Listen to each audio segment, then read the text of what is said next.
Assalamualaikum warahmatullahi wabarakatuh. Saya Rahmatunisa dengan nomor NIM 19 11 13 3006 dari kelas CTIP mata kuliah Keselamatan dan Kesehatan Kerja akan menjelaskan mengenai penanganan dan pertolongan kecelakaan kerja. Pertama, kita akan membahas apa itu kecelakaan kerja. Kecelakaan kerja menurut Peraturan Menteri Tenaga Kerja adalah suatu kejadian yang tidak dikehendaki dan tidak diduga semula yang dapat menimbulkan korban manusia ataupun harta benda. Menurut OHSAS, kecelakaan kerja adalah kejadian yang berhubungan dengan pekerjaan yang dapat menyebabkan cedera atau kesakitan, tergantung dari keparahannya, kejadian kematian atau kejadian yang dapat menyebabkan kematian. Selanjutnya kita akan membahas mengenai keselamatan dan kesehatan kerja. Kesehatan dan keselamatan kerja merupakan salah satu upaya untuk menciptakan tempat kerja yang aman, sehat, bebas dari pencemaran lingkungan sehingga dapat mengurangi dan atau bebas dari kecelakaan kerja dan penyakit akibat kerja yang pada akhirnya dapat meningkatkan efisiensi dan produktivitas kerja. Kenapa kesehatan dan keselamatan kerja itu penting? Berikut alasan pentingnya kesehatan dan keselamatan kerja. Yang pertama, yaitu mampu menjaga reputasi perusahaan. Yang kedua, membuat karyawan lebih sadar dengan bahaya dan risiko di tempat kerja. Yang ketiga, dapat mengurangi stres yang dirasakan oleh karyawan. Yang keempat, dapat meningkatkan performa karyawan. Yang kelima, menurunkan angka kerugian perusahaan. Yang keenam, dapat meningkatkan loyalitas karyawan. Yang ketujuh, mematuhi prinsip corporate social responsibility. Dan yang kedelapan, menarik potensi bisnis di masa depan.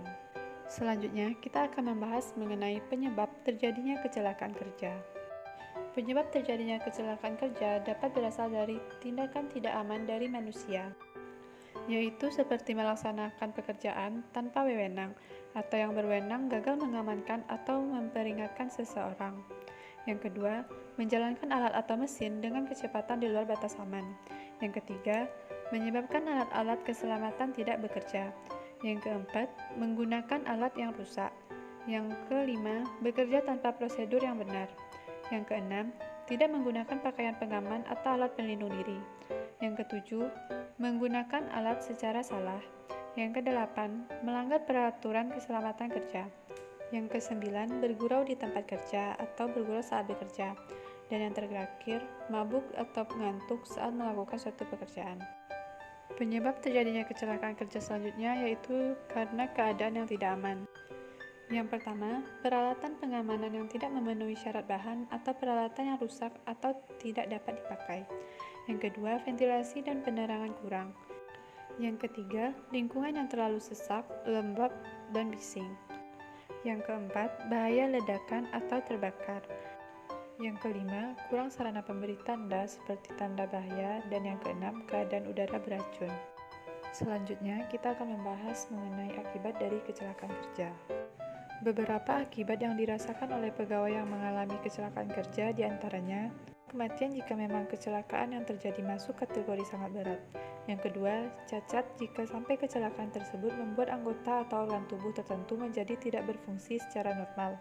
Yang ketiga, cedera jika jenis kecelakaan kerja yang terjadi masuk kategori sedang atau ringan. Namun pada akibat ini tidak sampai mengakibatkan terjadinya cacat fisik. Yang keempat, produktivitas karyawan menjadi terhambat selama proses pemulihan. Beberapa akibat yang dirasakan perusahaan jika terjadi kecelakaan kerja, diantaranya turunnya produktivitas perusahaan.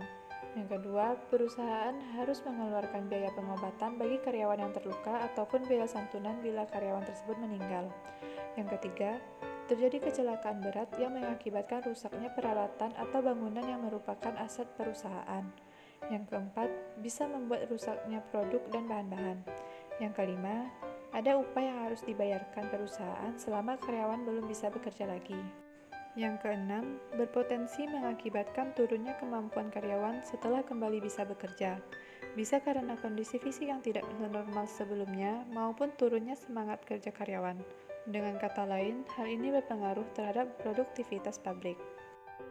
Yang dapat kita lakukan untuk meminimalisir terjadinya kecelakaan kerja adalah yang pertama, membuat peraturan perundang-undangan, yaitu ketentuan yang diwajibkan mengenai kondisi-kondisi kerja pada umumnya, perencanaan, konstruksi, perawatan dan pemeliharaan, pengawasan dan pengujian.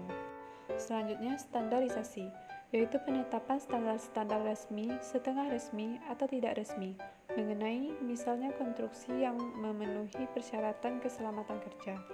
Selanjutnya, pengawasan, yaitu pengawasan tentang dipenuhinya ketentuan-ketentuan perundang-undangan yang diwajibkan.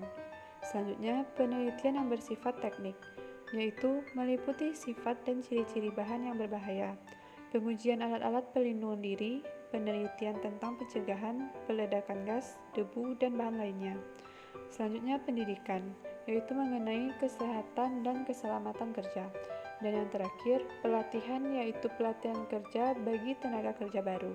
Selanjutnya, kita akan membahas mengenai pertolongan pertama pada kecelakaan atau P3K. Pertolongan pertama pada kecelakaan adalah pertolongan dan perawatan sementara yang dilakukan kepada korban kecelakaan di tempat kerja menggunakan peralatan sederhana sebelum korban mendapatkan pertolongan yang sempurna. Meski hanya menggunakan peralatan sederhana, P3K bisa menjadi salah satu solusi untuk memberi pertolongan secara cepat dan tepat. Pertolongan pertama pada kecelakaan kerja.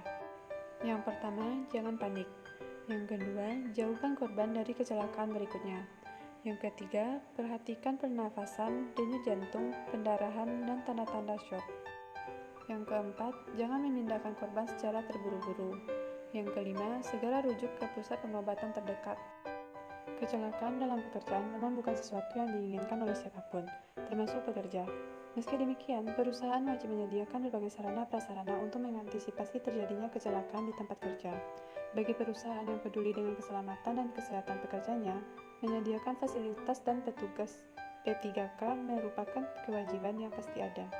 Dengan adanya fasilitas dan petugas P3K, maka perusahaan dapat mengurangi berbagai konsekuensi yang ditimbulkan akibat kecelakaan kerja.